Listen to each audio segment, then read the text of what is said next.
Touche, Lee, touche.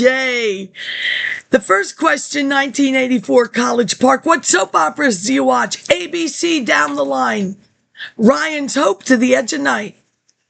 Then, I give it 6 weeks, because I say sewing. Because people ask, what does your mother do? Oh, she sewed. She was a sewer. Then, because she is a textile major. I forget the hall. It's like right next to the chapel. The school that has the textile majors. Yeah, I get you now, because it was the Central High School Needles Trades, 1951.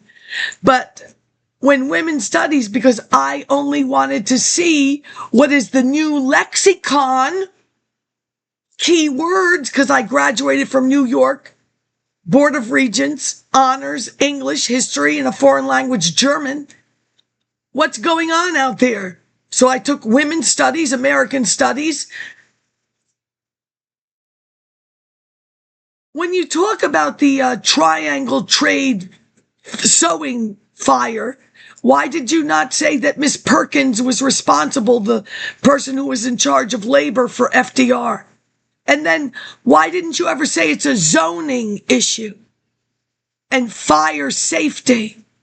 Don't go blaming this on me.